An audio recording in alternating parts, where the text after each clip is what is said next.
आप सभी को जय मसीह की। आप सबको देख के बड़ी खुशी हो रही है, खासकर जो लोग वापस आए हैं उनके लिए और भी खुशी हो रही है। आइए हम प्रार्थना करेंगे। Thank you father, thank you Lord, Holi spirit. परमेश्वर, आपने ये जो कलीसिया दी है परमेश्वर, हम उसके लिए धन्यवाद देते हैं। ये जो कलीसिया के अंग दिए हैं परमेश्वर, उसके लिए धन्यवाद देते हैं परमेश्वर। Holy spirit, we ask for your strengthening. परमेश्वर, आपका बल, आपका सामर्थ मांग लेते हैं परमेश्वर। परमेश्वर, ये कलीसिया में आपने जो अपनी आत्मा उंडेली है उसके लिए धन्यवाद देते हैं। Thank you father, thank you Lord. आपने जो प्यार उंडेला है उसके लिए धन्यवाद देते हैं। यीशु मसीह के नाम से मांगते हैं, आमीन। कई बार जब हम अपने बच्चों को देखते हैं, जैसे अर्सला को या एलिशा को देखते हैं, तो उनमें हम खुद दिखते हैं। अच्छा, वो ये आंखें इसकी हमारी तरह है, ये बात हमारी तरह करती है, ये चलती हमारी तरह से है। और कई बार जब हम आप लोगों को भी देखते हैं, वो जो स्पिरिचुअल डीएनए है वो चीज़ आप में दिखती है, और वो प्यार भी परमेश्वर डालता है। हमें आपको देख के ऐसे लगता है ओ ये हमारी तरह, ओ ये चीज़ हमारी तरह, क्योंकि वो अनॉइंटिंग परमेश्वर आपके ऊपर डालता है। तो जब हम आपको भी देखते हैं उसी खुशी से देखते हैं, ये हमारी तरह गा रहे हैं, ये हमारी तरह वर्शिप कर रहे हैं, हमारी तरह बातें कर रहे हैं। और ये तो खासकर ये चीज़ बड़ी खुशी होती है जब हमारी तरह लोग एकदम से पुरानी, मतलब जिस तरीके से बात करते थे भूल ही गए, अब हमारी तरह बात करते हैं। बड़ी खुशी होती है, सच में लगता है ये हम एक परिवार हैं। तो ये चीज़ परमेश्वर डालता है, और आज भी मुझे लगता है परिवार वाले लोग बैठे हैं यहाँ पे। आमेन, आमेन, और ज़ोर से आमेन। क्या हो गया, ज़्यादा गर्मी है क्या? नहीं, कितने लोगों को ज़्यादा गर्मी लग रही है?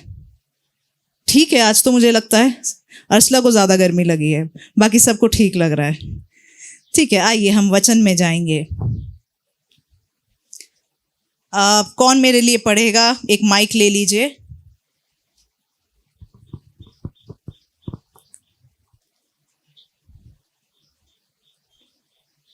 जनरली लोगों को चीज़ें देख के लोगों को शेरो शायरी याद आती है।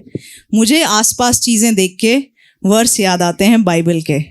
तो एक वर्स जो मेरे दिमाग में, चीज़ें देख के बार बार वर्स मेरे दिमाग में आ रहा था, पहले वो वर्स पढ़ेंगे। ये हगई 1 उसका 2 से 4, हगई 1:2-4।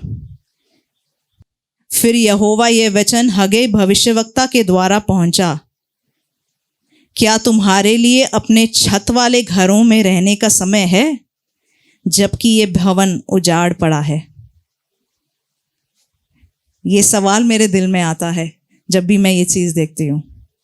जैसे लोगों को शेरो शायरी याद आती है, मुझे ये वर्स याद आता है। ये जगह उजाड़ पड़ी है। आज भी कितने घंटे सुबह ये सर्विस होने से पहले टेंट लगाया गया। कल भी उस जगह का कई देर काम होना था। तो परमेश्वर हमसे पूछता है कि क्या अगर हमारे घर में रहने का समय है, अगर हमारे घर में छत होनी चाहिए, क्या परमेश्वर के भवन में उजाड़ रहना चाहिए? हमारे दिल में होना चाहिए, परमेश्वर मेरे घर से अच्छा आपका भवन हो, ताकि लोग गर्मी में चर्च से भागे नहीं, उनको लगे आराम से जाके चर्च में बैठना चाहिए, क्योंकि घर से अच्छा चर्च है। ऐसी हालत होनी चाहिए। तो आज फिर से हम जो वचन में जाएंगे वो है ऑफरिंग। ये वाला जो प्रचार है बहुत लोगों को बड़ा ही खराब लगता है, मगर आज तक अगर आपने अपना ब्रेक थ्रू या छुटकारा नहीं देखा, शायद उसकी चाबी आज के प्रचार में है। तो अगर आपको थोड़ा सा जुकाम हुआ तो क्या खाते हैं? गला दर्द हो रहा है, क्या खाते हैं? गर्म पानी में थोड़ा शहद डाल के पी लेते हैं, आराम मिलता है। अगर सर्दी ज़्यादा खराब है तो क्या डालते हैं? अदरक। उसके बाद अगर 5-6 दिन नहीं गया तो वो क्या है? इन्फेक्शन। इन्फेक्शन पे क्या खाते हैं? दवाई, कड़वी वाली दवाई। तो आज वही कड़वी वाली दवाई, अगर छुटकारा नहीं हुआ, शहद से, मीठे वाले प्रचार से नहीं हुआ, अगर थोड़ा अदरक से नहीं हुआ, आज वो कड़वी वाली दवाई खाएंगे। मगर दवाई भी कैप्सूल में आती है, तो हम दवाई को भी अच्छे से निगलने की कोशिश करेंगे थोड़े से पानी के साथ। ठीक है? कौन कौन निकलेगा? कौन कौन थूकेगा? खा लेते हो ना सर्दी ठीक होने के लिए, तो छुटकारा चाहिए तो थोड़ी सी ये दवाई अब आज बोलेंगे हम निगलेंगे। सब बोलिए हम निगलेंगे। बगल वाले को बोलो दवाई निगल लो, ठीक हो जाओगे। अरे बोलो बोलो दवाई निगलो, ठीक हो जाओगे। कोई तो लोग डर रहे हैं दूसरे वाले को बोलने से, अपनी दवाई मुझे ना खिला दे। चलिए, ये अलग अलग टाइप के मैंने क्या बोलते हैं ऑफरिंग्स हैं। तो अलग अलग टाइप के ऑफरिंग्स हैं, उनके नाम हम एक एक करके देखेंगे। हम मरकुस 12:41 से 44, मार्क 12:41-44। ਉਹ ਖਜ਼ਾਨੇ ਦੇ ਸਾਹਮਣੇ ਬੈਠ ਕੇ ਵੇਖ ਰਿਹਾ ਸੀ ਜੋ ਲੋਕ ਖਜ਼ਾਨੇ ਵਿੱਚ ਕਿਸ ਤਰ੍ਹਾਂ ਪੈਸੇ टके पाਉਂਦੇ ਹਨ। तो कौन बैठ के देख रहा था कि ऑफरिंग कैसे डाली जा रही है? कौन? अरे माइक में बोल दे, तूने अभी पढ़ा कॉन्फिडेंस के साथ। किसने देखा? यीशु मसीह। तो लोग ऑफरिंग डाल रहे थे और यीशु मसीह देख रहे थे। ठीक है, अच्छा आगे। ਅਤੇ ਇੱਕ ਕੰਗਾਲ ਵਿਧਵਾ ਨੇ ਆਣ ਕੇ 2 ਦਮੜੀਆਂ ਅਰਥਾਤ ਧੇਲਾ ਪਾ ਦਿੱਤਾ।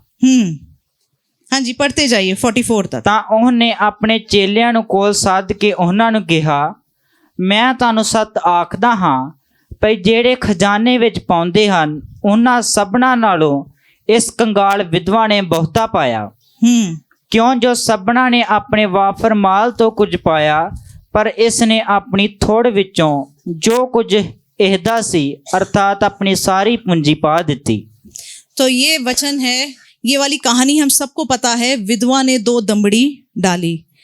तो जब भी हम ऑफरिंग डालते हैं हमें ये वाला वचन बड़ा याद रहता है। विधवा ने 2 दमड़ी डाली। तो जब भी हम डालते हैं हम बोलते हैं परमेश्वर ये 2 दमड़ी से तो ज़्यादा है। तूने तो विधवा के भी 2 दमड़ी, तूने धन्यवाद कहा, उससे खुश था, ये 2 दमड़ी है, और हम डाल देते हैं। इस ऑफरिंग को मैं बोलती हूँ दादा ऑफरिंग। क्या ऑफरिंग है? दादा ऑफरिंग। ये दादा ऑफरिंग क्यों है?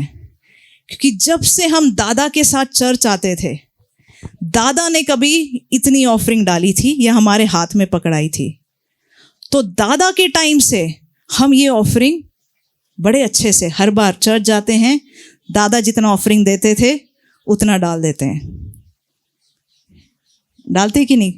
आदत के मारे कि जब दादा थे, दादा ने ऐसे सिखाया था, तो उतनी ही ऑफरिंग तब दादा जितना देते थे अब भी उतना ही हम लेके डालते हैं। ये 2 दमड़ी है परमेश्वर, ये है दादा ऑफरिंग। ठीक है, अगला देखते हैं।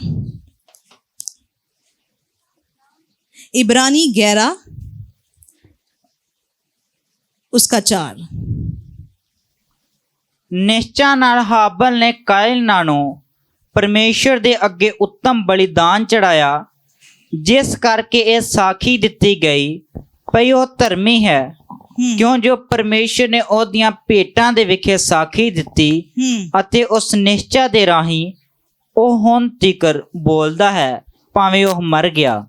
आमेन आमेन। काइन और एबल की कहानी हमें पता है। कहानी ऐसा कहता है, एबल ने काइन से ज्यादा अच्छा ऑफरिंग डाला, और ये वचन ऐसा कहता है कि विश्वास के द्वारा आबेल ने अच्छा ऑफरिंग डाला। तो परमेश्वर के सामने एक बलिदान लाना, किसी भी तरीके का बलिदान, चाहे वो पैसा हो, चाहे वो हमारी मेहनत हो, चाहे वो हमारा दिमाग हो, हमारा टैलेंट हो, जब हम उसको परमेश्वर के हाथ में देते हैं, ये दिखाता है हमें परमेश्वर के ऊपर कितना विश्वास है। इस वाले ऑफरिंग, ये जो ऑफरिंग है इसको मैं बोलती हूँ वेटर ऑफरिंग। ये वाला ऑफरिंग थोड़ा सा दादा ऑफरिंग से थोड़ा ज़्यादा होता है। इसमें क्या होता है, जैसे वेटर को देते हैं ना, अच्छा ठीक है ये ले, मैंने पैसे, एक मिनट, मैंने पैसे रखे हैं।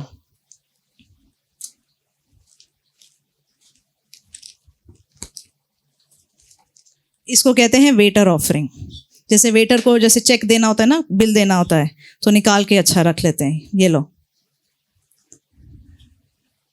ये जो वेटर ऑफरिंग है, इस ऑफरिंग का मेरा सवाल है, वेटर को हम टिप तो दे देते हैं, मगर फिर बिल कौन पे करेगा? बिल क्या हुआ? कोई गेस कर सकता है बिल क्या है? सब लोग बड़े गुस्से में लग रहे हैं आज। मैं किसी के जेब से 1 रुपया नहीं लूंगी, गोली निगल लो मगर अच्छे पानी के साथ। ये बताओ बिल क्या हुआ? खाना खाते हैं तो उसका बिल क्या होता है? बाइबल में इसके बारे में लिखा हुआ है, गेस करो कोई भी। गलत मार्क्स के कोई, गलत आंसर के कोई मार्क्स नहीं कटेंगे। क्या होता है? हाँ जी, दशवांश। हम टिप तो कर देते हैं परमेश्वर को, ये ले ऑफरिंग हो गई, मगर बिल कौन भरेगा? दशवांश। ये एक तरीके की ऑफरिंग होती है। बहुत से लोग ऐसी वाली ऑफरिंग देते हैं, इसको बोलते हैं वेटर टिप ऑफरिंग। कौन सी ऑफरिंग? बोलिए जोर से, वेटर टिप। पहली वाली क्या थी? जोर से, दादा ऑफरिंग। ठीक है, चलिए अब हम एक तीसरी ऑफरिंग देखेंगे, उसको बोलते हैं फ्री ऑफरिंग। क्या बोलते हैं? फ्री। ये वाली ऑफरिंग वो लोग देते हैं जो उन्होंने बाइबल में एक वर्स पढ़ा है, और वो बाइबल में चर्च में इस वर्स को हमेशा चिपकाते हैं। वो है freely you have been given, you have been given, freely give. सेंत में तूने पाया है, सेंत में दे। तो मैंने भी सोचा ये तो बड़ा अच्छा वर्स है, फ्रीली तुम्हें मिला है, फ्री में दो। मैंने कहा अच्छा, ये भी अच्छा है। फिर जब हमारा बिजली का बिल आया, मैंने उसको बोला, ये वर्स बोला कि हमारे यहाँ तो ऐसे विश्वास है, फ्री में मिला है, फ्री में दो। वो मगर मानता ही नहीं, वो तो बिजली का बिल नहीं पे किया तो बिजली काट देंगे। अजीब बात नहीं है? मगर ये वाला वर्स बड़े सारे लोग चिपकाते हैं, फ्री में मिला है, फ्री में दे दो। आप लोग इतना सीरियस ना हो, ये वचन अगर आपके लिए है, मेरे लिए भी है। इस वचन पे मैं भी विश्वास करती हूँ, और क्योंकि ये वचन फॉलो करते हैं, इसलिए इसका छुटकारा भी हमें विश्वास है। ठीक है, बोलो, कड़वी गोली खाएंगे। वाह वाह वाह, वेरी गुड। चलिए, तो ये लोग जो विश्वास करते हैं फ्री में होना चाहिए, तो ये लोग बोलते हैं कुछ भी नहीं लेना चाहिए, मगर ये लोग फ्री का एडवाइस ज़रूर देते हैं कि सब कुछ फ्री में होना चाहिए। चलो, ये थी तीसरी ऑफरिंग। ये मती 10:8 एक बार पढ़ दे। ਰੋਗੀਆਂ ਨੂੰ ਚੰਗਾ ਕਰੋ, ਮੁਰਦਿਆਂ ਨੂੰ ਜਿਵਾਲੋ, ਕੋੜੀਆਂ ਨੂੰ ਸ਼ੁੱਧ ਕਰੋ, ਭੂਤਾਂ ਨੂੰ ਕੱਢੋ। तुसा मुफ्त लिया है, मुफ्त ही दियो। मुफ्त मिला है, मुफ्त ही दो। कभी किसी ने चार्ज किए यहाँ पे प्रार्थना के लिए 500 रुपये, तभी तुम्हारे लिए प्रार्थना की जाएगी? कभी ऐसा हुआ है? कोई हाथ दिखा दो। मुफ्त मिला, मुफ्त दिया। आमेन, आमेन। ठीक है, मगर ये एक वर्स है, इसको कहाँ चिपकाना है ये समझ में आना चाहिए। तो ये जो लोग फ्री एडवाइस देते हैं, ये उस चीज़ के लिए वो ये वाला वर्स इस्तेमाल करते हैं। तो ये है फ्री ऑफरिंग। क्या बोलते हैं? Free offering. चलो, अब हम जाएंगे अगले वचन पे। ये है प्रेरितों के काम 10। कैसरिया विच एक कुरनेलियस करके एक मनुख सी, ਜਿਹੜਾ ਇੰਤਿਆਲੀਅਨ ਨਾਮੇ ਇੱਕ ਪਲਟਨ ਦਾ ਸੂਬੇਦਾਰ ਸੀ।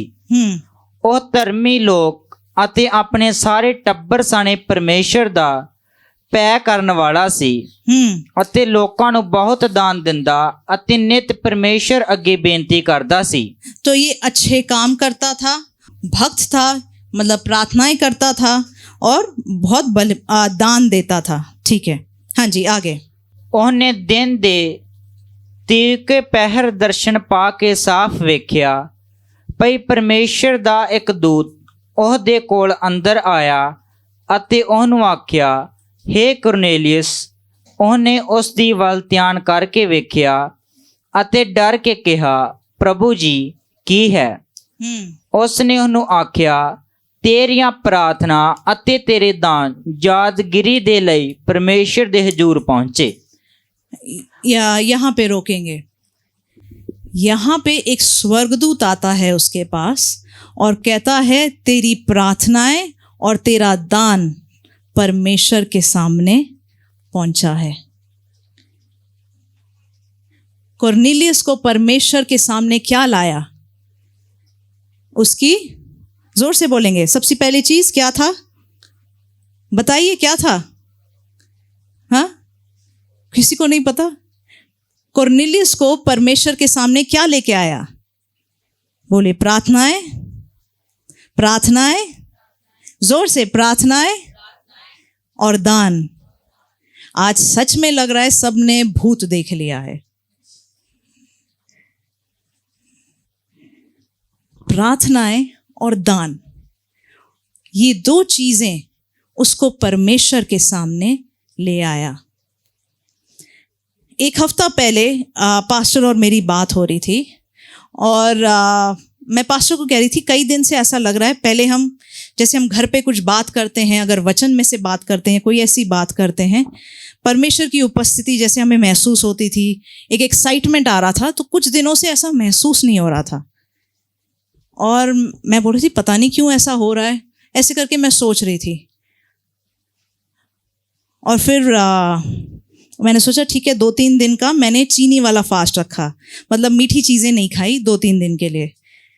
तो मैंने ऐसा वाला फास्ट रखा और 3 दिन के बाद एकदम से फिर से हम किसी चीज़ के बारे में बात कर रहे थे और फिर से हमें परमेश्वर की ना उपस्थिति इतनी ज़्यादा महसूस हुई, जैसे ये पास्टर कह रहे थे ऐसा लग रहा है जैसे बैटरी को ना, ये गाड़ी की बैटरी बंद पड़ गई हो, उसको जंप स्टार्ट कर दो, ऐसे करके एकदम से पवित्र आत्मा की उपस्थिति महसूस हुई।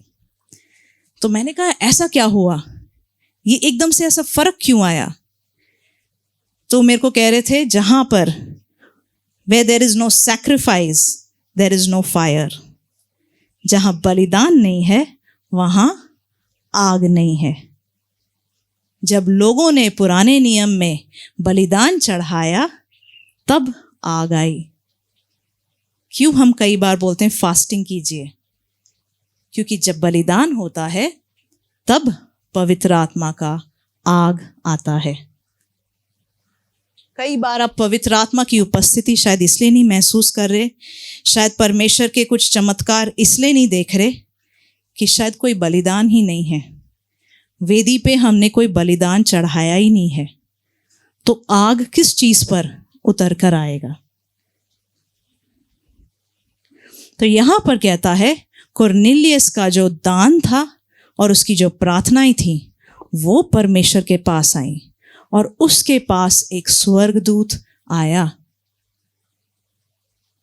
कुरनेलियस तो विश्वासी भी नहीं था, वो बस ऐसी ही प्रार्थना करता था और लोगों के बीच में अच्छा करता था, उसको तो वचन भी नहीं पता था, मगर एक स्वर्गदूत उसके पास आया।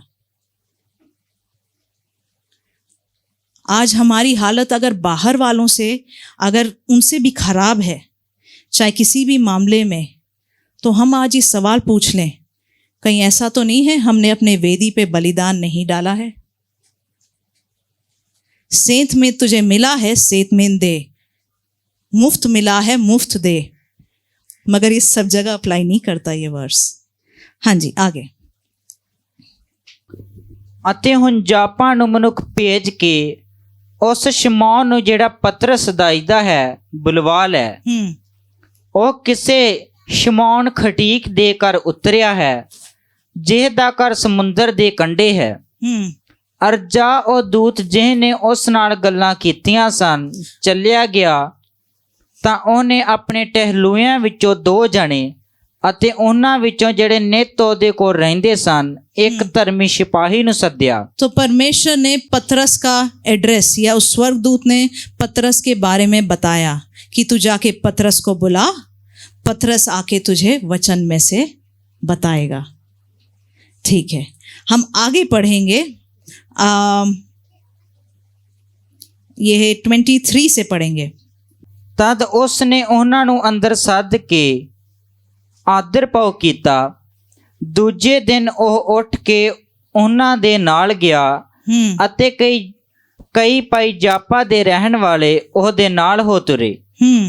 ਅਗਲੇ ਪਲਕ ਉਹ ਕੈਸਰੀਆ ਵਿੱਚ ਪਹੁੰਚੇ ਅਤੇ ਕੁਰਨੇਲੀਅਸ ਆਪਣੇ ਸਾਕਾਂ ਔਰ ਆਪਣੇ ਪਿਆਰੇ ਮਿੱਤਰਾਂ ਨੂੰ ਜਿਹੜੇ ਇਕੱਠੇ ਕਰਕੇ ਉਹਨਾਂ ਦਾ ਰਾਹ ਵੇਖ ਰਿਹਾ ਸੀ। ਜਦ ਪਤਰਸ ਅੰਦਰ ਜਾਣ ਲੱਗਾ ਤਾਂ ਐਂ ਹੋਇਆ ਕਿ ਕੁਰਨੇਲੀਅਸ ਉਹਨੂੰ ਆ ਮਿਲਿਆ ਅਤੇ ਉਹਦੇ ਪੈਰੀ ਪੈ ਕੇ ਮੱਥਾ ਟੇਕਿਆ। पर पतरस ने उसनु उठा के आख्या, उठ खलो। तो कुरनेलियस ये बड़ा अमीर आदमी है, उसके पास नौकर थे कि जाके पतरस को बुलाने के लिए, मगर फिर भी वो आकर पतरस के सामने उसने दंडवत करी। ऑफरिंग में जब भी हम अगर परमेश्वर के सामने कुछ भी बोएं तो ये चीज़ बड़ी ज़रूरी है कि हम उसको आदर के साथ बोएं। कई बार क्या हो जाता है, जिन लोगों के पास शायद पैसा है उनको लगता है चलो मैं परमेश्वर के राज्य में डाल रहा हूँ, गरीब चर्च है, गरीबों में दे रहा हूँ।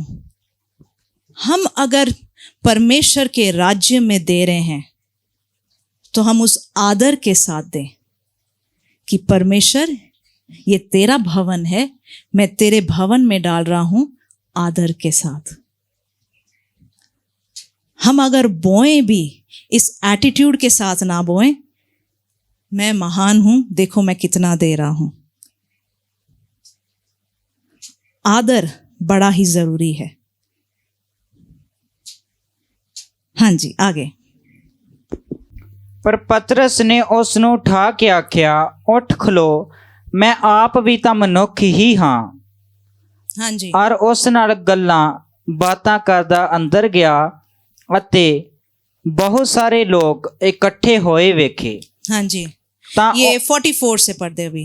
ਪਤਰਸ ਇਹ ਗੱਲਾਂ ਕਰਦਾ ਹੀ ਸੀ ਕਿ ਪਵਿੱਤਰ ਆਤਮਾ ਬੱਚਨ ਦੇ ਸਭਨਾ ਸੁਣਨ ਵਾਲਿਆਂ ਤੇ ਉਤਰਿਆ ਔਰ ਸੁਨਨਤ ਕੀਤੇ ਹੋਏ ਨਿਸ਼ਚਾਵਾਨ ਜਿੰਨੇ ਪਤਰਸ ਦੇ ਨਾਲ ਆਏ ਸਨ ਸਭ ਦੰਗ ਹੋ ਗਏ। ਜੋ ਪਰਾਈਆਂ ਕੌਮਾਂ ਦੇ ਲੋਕਾਂ ਉੱਤੇ ਵੀ ਪਵਿੱਤਰ ਆਤਮਾ ਦੀ ਦਾਤ ਵਹਾਈ ਗਈ। तो जिसने किसी ने प्रार्थना करी, दान दिया, आदर किया, उसके ऊपर कौन आया? पवित्र आत्मा। जोर से बोल दीजिए, कौन कह रहे हैं? पवित्र आत्मा। पवित्र आत्मा कहाँ पे आया? जहां पर प्रार्थना, दान और आदर था, चाहे वो अन्य जाति ही क्यों ना थे। प्रार्थना, दान, आदर, वहां पर पवित्र आत्मा की उपस्थिति थी। आगे पढ़िए। क्यों जो उन्होंने उन्होंने बोलियां बोलदे अते परमेश्वर दी वडियाई करदे सुनिया। तद पतरस ने अगों आख्या कि कोई पानी नूं रोक सकता है कि इन्हां लोकां नूं जिन्हां साडे वांग पवित्र आत्मा पाया है बपतिस्मा ना दिता जावे। आमेन, आमेन। तो ये लोग बपतिस्मा के लिए भी तैयार थे, उनके ऊपर पवित्र आत्मा आया। हम एक और कहानी पढ़ेंगे, पहला राजा 17 उसका 6 से 16। ਤਾਂ ਪਹਾੜੀ ਤਾਂ ਉਹਦੇ ਲਈ ਰੋਟੀ ਤੇ ਮਾਂ ਸਵੇਰ ਨੂੰ ਅਤੇ ਰੋਟੀ ਤੇ ਮਾਂ ਸ਼ਾਮ ਨੂੰ ਲਿਆਉਂਦੇ ਰਹੇ। तो ये एलिया की कहानी है। तो एलिया जब बैठा हुआ था, एक कौआ आके उसको रोटी और मांस दे रहा था, ठीक है। ਅਤੇ ਉਹ ਉਸ ਦੇ ਨਾਲੇ ਤੋਂ ਪਾਣੀ ਪੀ ਲੈਂਦਾ ਸੀ। तो उसके पास रोटी मीट भी था और पानी भी, अच्छा पानी था पीने के लिए। तो एलिया ऐसा अपना टाइम गुजार रहा था। उसके बाद परमेश्वर ने क्या किया? हाँ जी। ਤੈਂ ਐ ਹੋਇਆ ਕਿ ਥੋੜੇ ਦਿਨਾਂ ਦੇ ਪਿੱਛੋਂ ਨਾਲਾ ਸੁੱਕ ਗਿਆ, ਕਿਉਂ ਜੋ ਦੇਸ਼ ਵਿੱਚ ਮੀਂਹ ਨਾ ਪਿਆ। ਤਾਂ ਯਹੋਵਾ ਦਾ ਇਹ ਬਚਨ ਉਹਨੂੰ ਆਇਆ ਕਿ ਉੱਠ ਅਤੇ ਸਿਦੋਨ ਦੇ ਸਾਰਫਤ ਨੂੰ ਚਲਾ ਜਾ ਅਤੇ ਉੱਥੇ ਜਾ ਕੇ ਟਿਕ। ਵੇਖ, ਮੈਂ ਇੱਕ ਵਿਧਵਾ ਤੀਵੀਂ ਨੂੰ ਹੁਕਮ ਦਿੱਤਾ ਹੈ ਕਿ ਉਹ ਤੇਰੀ ਪਾਲਣਾ ਕਰੇ। ਸੋ ਉਹ ਉੱਠਿਆ ਅਤੇ ਸਾਰਫਤ ਨੂੰ ਚਲਿਆ ਗਿਆ ਅਤੇ ਜਦ ਸ਼ਹਿਰ ਦੇ ਦਰਵਾਜ਼ੇ ਕੋਲ ਆਇਆ ਤਾਂ ਵੇਖੋ ਉੱਥੇ ਇੱਕ ਵਿਧਵਾ ਲੱਕੜੀਆਂ ਚੁਗਦੀ ਸੀ। ਤਾਂ ਉਹਨੂੰ ਉੱਚੀ ਦਿੱਤੀ ਆਖਿਆ, ਜਰਾ ਮੈਨੂੰ ਆਪਣੇ ਭਾਂਡੇ ਵਿੱਚ ਥੋੜ੍ਹਾ ਜਿਹਾ ਪਾਣੀ ਲਿਆ ਦੇ ਕਿ ਮੈਂ ਪੀ ਲਵਾਂ। ਜਦ ਉਹ ਲਿਆਉਣ ਲਈ ਚਲੀ ਗਈ ਤਾਂ ਉਸ ਨੇ ਉਹਨੂੰ ਉੱਚੀ ਦਿੱਤੀ ਆਖਿਆ, ਜਰਾ ਇੱਕ ਚੱਪਾ ਟੁਕੜਾ ਵੀ ਆਪਣੇ ਨਾਲ अपने हाथ विच लेंदी आवी। मतलब एलिया जैसा प्रॉफिट, जैसा भविष्यवक्ता सीधे सीधे बोल रहा है, मेरे को खाना दे दे और पानी दे दे। पहली बात, उसकी ऐसी हालत कि उसके पास खाना और पानी नहीं है, एक विधवा से उसको मांगना पड़ रहा है।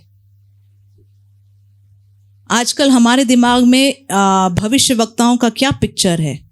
अगर भविष्यवक्ता महान भविष्यवक्ता है तो बहुत पैसा होना चाहिए, मगर यहाँ एलिया की क्या हालत है? न खाना है न पानी है, मगर परमेश्वर की आवाज़ पूरी वो सुन रहा है। ठीक है, हाँ जी। तो उसने अभी कोई चमत्कार नहीं किया, ऑफरिंग मांग ली। ठीक है, आगे।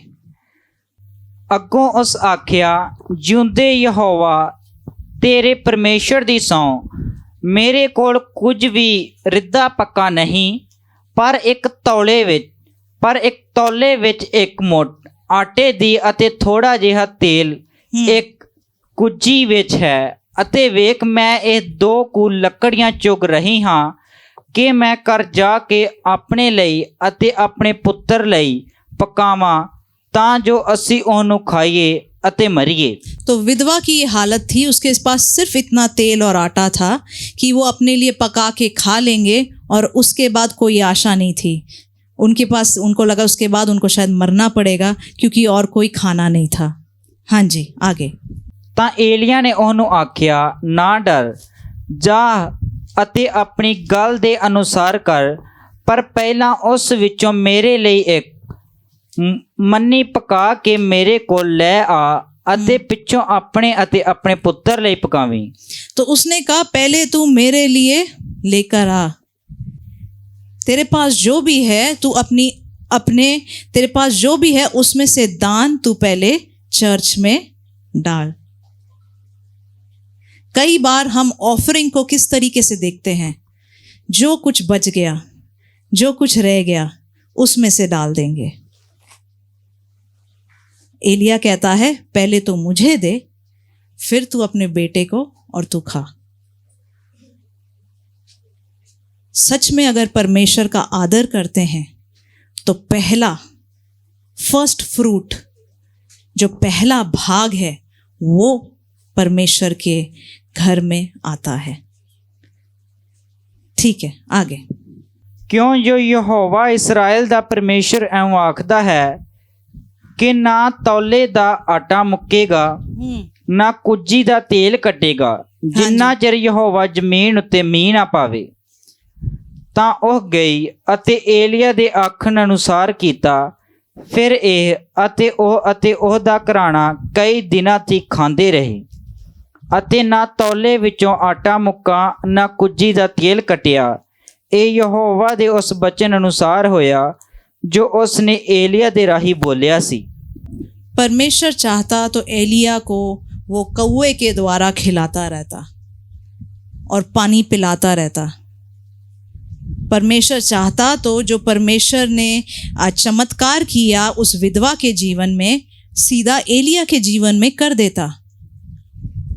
मगर परमेश्वर काम इस तरीके से करते हैं, उस भविष्यवक्ता के मुंह के द्वारा जो निकला, जो वचन जिस तरीके से परमेश्वर ने कराया, एक विधवा को उसको दान देना पड़ा, तब उस विधवा ने आशीष देखी।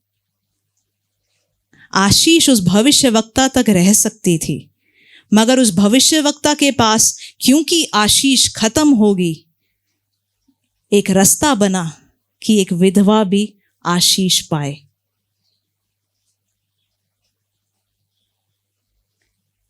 आमेन। इस वाली कहानी से बड़ी सारी चीजें हैं जो कि हम सीख सकते हैं। ना उसका तेल ना आटा खत्म हुआ, ना तेल ना आटा मुखिया। एक चीज ये चीज लोग विश्वास करते हैं, हम बोलते तो हैं पैसा सब कुछ नहीं खरीद सकता, मगर दिमाग में तो ऐसा विश्वास है कि पैसा सब कुछ खरीद सकता है। पैसा क्या नहीं खरीद सकता, मगर ऐसी बहुत सी चीजें हैं जो पैसा नहीं खरीद सकता। कई बार हमारे छुटकारे, हमारी चंगाई, हमारी शादियां पैसा नहीं खरीद सकता। ऐसे समय पे अगर हम अपनी आशीष सही तरीके से बोने में इस्तेमाल करें तो वो आशीष हमारे पास आ सकती है।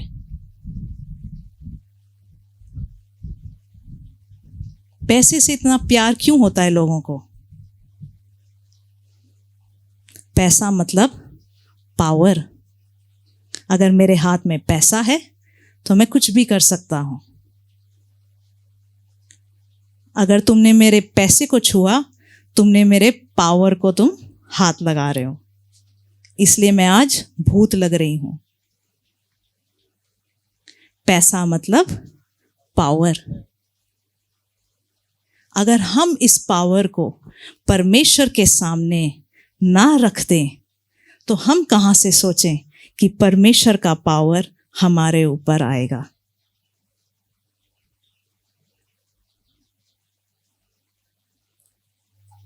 परमेश्वर ने कई बार ये दृष्टांत मुझे दिखाया है कि आशीषें जो हैं वो एक तालाब की तरह नहीं है, वो एक नदी की तरह है। तालाब का पानी क्या होता है? अगर एक तालाब है उसमें पानी रह रहा है, क्या होगा? थोड़ी देर बाद बदबू मारेगा, धूप ज्यादा लगेगी, पानी निकल जाएगा। कई बार हमने अपनी आशीष को एक तालाब की तरह बना रखा है। ये है मेरी आशीष, ये है उसकी बाउंड्री, यहां से कुछ नहीं निकलेगा। आशीष एक नदी की तरह है, अगर बाहर को बहेगा तो ऊपर से कुछ आएगा। उसको तालाब की तरह बंद कर दोगे तो उसी में बैठे रहेंगे।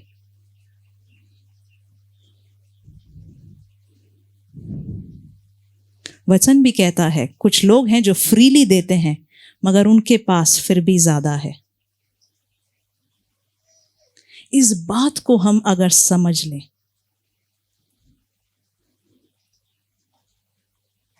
जैसे बोओगे वैसे काटोगे, बोएंगे ही नहीं तो काटेंगे कहां से? तो इस विधवा औरत के पास सिर्फ एक कुप्पी तेल और थोड़ा सा आटा था, मगर सबसे पहले उसने परमेश्वर के भविष्यवक्ता को दिया और उसके बाद वो और उसका पूरा घराना खाता रहा। अब मेरे पास और कुछ भी टाइप के ऑफरिंग्स हैं। एक और ऑफरिंग जो कई बार हम देखते हैं वो है बिजनेस डील ऑफरिंग। कौन सा ऑफरिंग? Business deal. सब बोलिए बिजनेस डील, जोर से, बिजनेस डील। अब ये बिजनेस डील ऑफरिंग क्या होता है? कई बार हम लोगों के साथ प्रार्थना करते हैं, परमेश्वर कुछ दिखाता है कि वो बिजनेस में ऐसा करेंगे, ऐसा करेंगे, ये करेंगे तो आशीष आएगी, या उनके बिजनेस के लिए प्रार्थना करेंगे तो आशीष आएगी, या ऐसे करके वो अपने बिजनेस में, अपने काम में आशीष देते हैं। तो वो एक डील करने की कोशिश करते हैं। आप मेरी बिजनेस के लिए ऐसे प्रार्थना करो और मुझे ये बातें बताओ तो आपको भी इसमें से आशीष मिलेगी। हमारा जवाब क्या होता है? परमेश्वर अगर कुछ कहेगा, परमेश्वर अगर कुछ दिखाएगा तो हम आपको बता सकते हैं, उसके अलावा नो डील। यह है बिजनेस डील ऑफरिंग।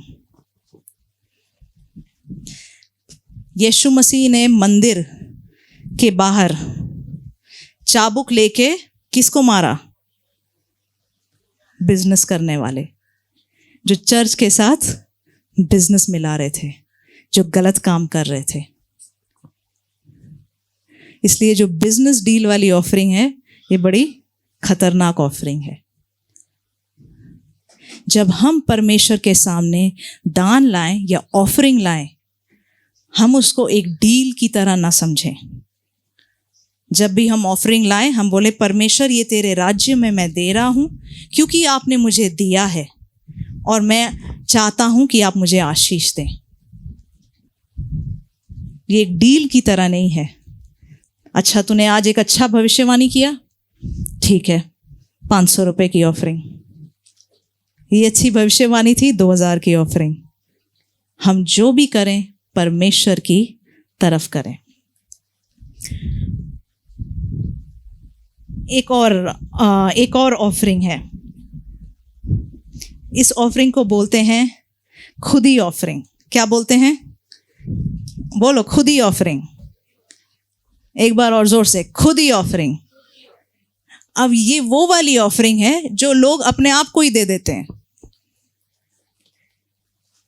ये खुदी ऑफरिंग क्या करता है? कुछ लोगों को अच्छा लगता है, अच्छा मैं सेवकाई करूंगा और मेरे पास मैं पैसा भी कमा सकता हूं, तो जो पैसा आ रहा है उसको वापस सेवकाई में डालूंगा। मुझे क्यों किसी सेवकाई से जुड़ने की जरूरत? मैं खुद को ही ऑफरिंग दे देता हूं। अच्छी ऑफरिंग है ये। बड़े लोग ऐसा दिमाग चलाते हैं। इसमें 2 टाइप के हैं, 2 खुदी ऑफरिंग आपको बताती हूँ डिटेल से। मैं ये चीज़ें आपको डिटेल में इसलिए बता रही हूँ, ऐसी गलतियां अगर कोई कर रहा है, ऐसी वाली ऑफरिंग कोई दे रहा है, थोड़ा ध्यान देना है, ऐसी ऑफरिंग नहीं देनी है।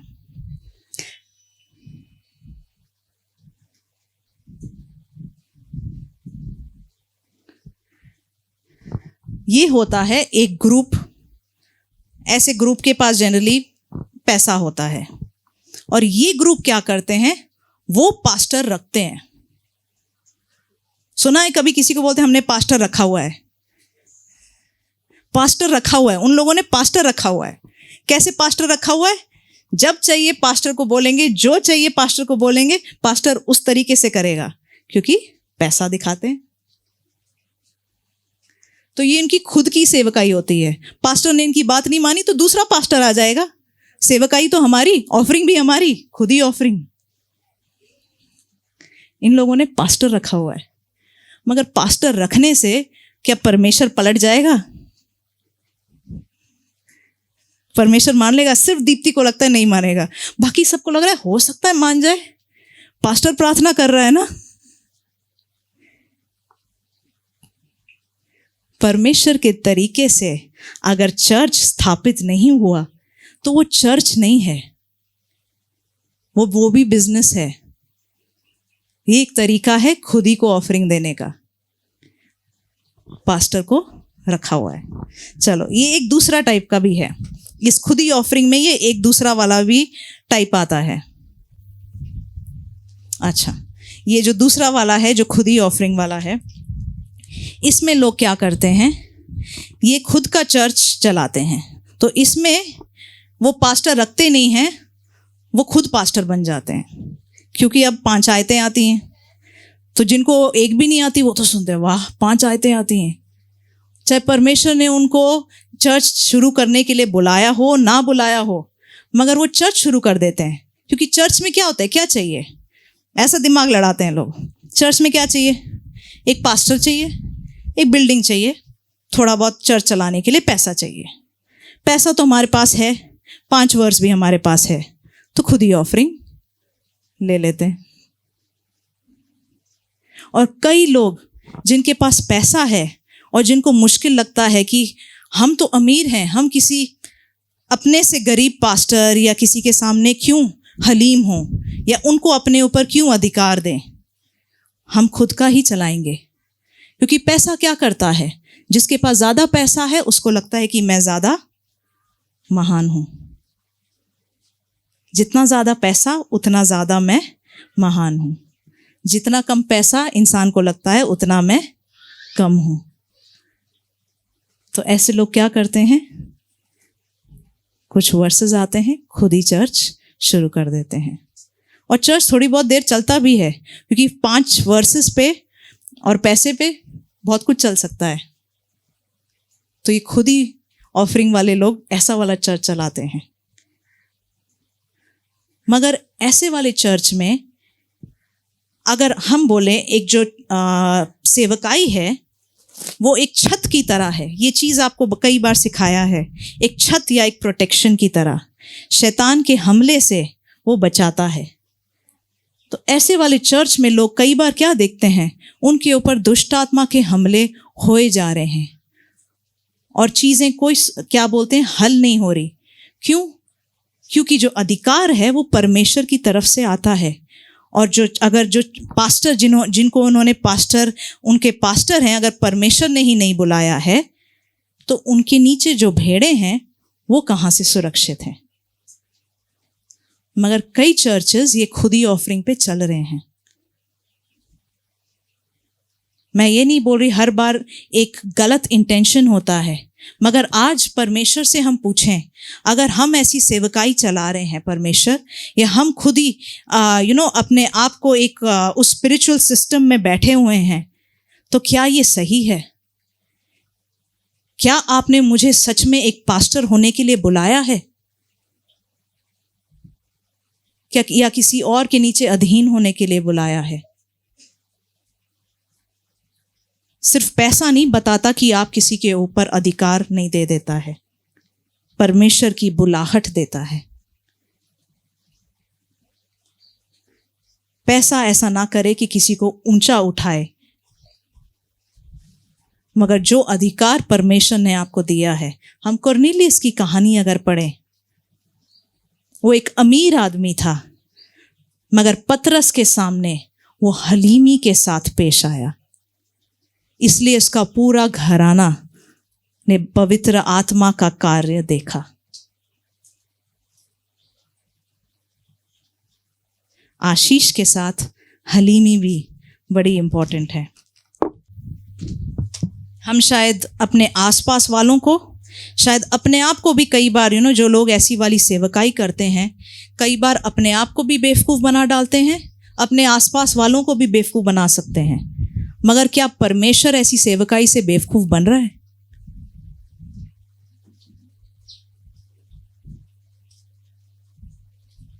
परमेश्वर का काम हमारी रोटी है।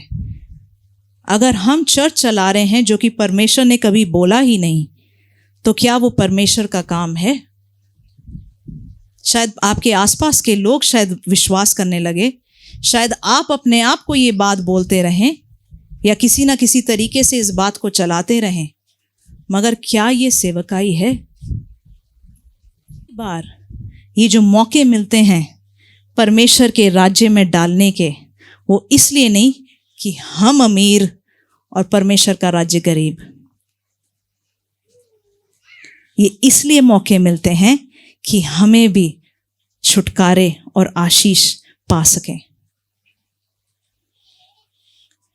क्योंकि अगर हम अभिषेक में बोएंगे तो ही उस अभिषेक में से काटेंगे। किसी अभिषेक में से काटना सिर्फ किसी के नीचे आके हाथ रखवाना नहीं है। अगर आप किसी के अभिषेक में से लेना चाहते हैं, आशीष लेना चाहते हैं, तो बोना सीखिए। चाहे वो पैसा हो, चाहे वो मेहनत हो, चाहे आपके टैलेंट्स हो, चाहे आपका दिमाग हो, बोना सीखिए। हम कई बार सोचते हैं अगर हमें किसी के से अभिषेक के द्वारा आशीष चाहिए तो हमें बस वहां जाके उनके ऊपर से हाथ रखवा लेना है। अगर अभिषेक में से काटना है, जैसे स्त्री ने काटा, इसके पास जो था उसने उसमें से एलिया को दिया और वो और उसका घराना खाता रहा।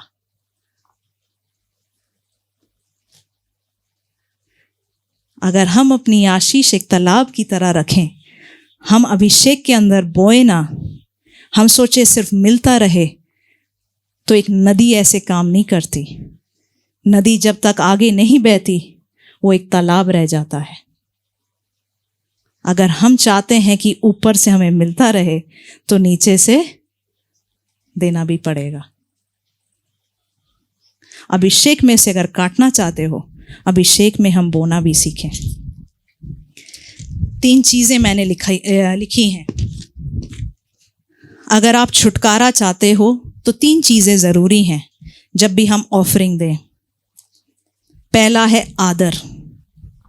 चाहे जितना भी पैसा हो उसको आदर के साथ दें।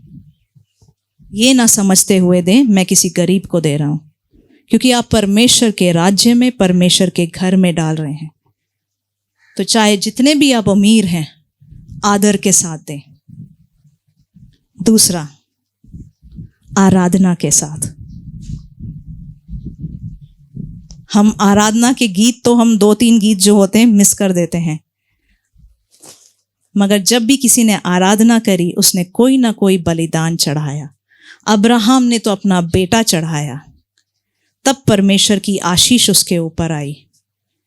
तो आप सच में आराधना करना चाहते हैं तो आप जब भी ऑफरिंग दे, जब भी दान दे, एक आराधना के दिल के साथ, कुड़कुड़ाते हुए नहीं कि परमेश्वर तुझे महिमा हो, आपने मुझे दिया इसलिए मैं बो पा रहा हूं, इसलिए मैं वापस दे पा रहा हूं।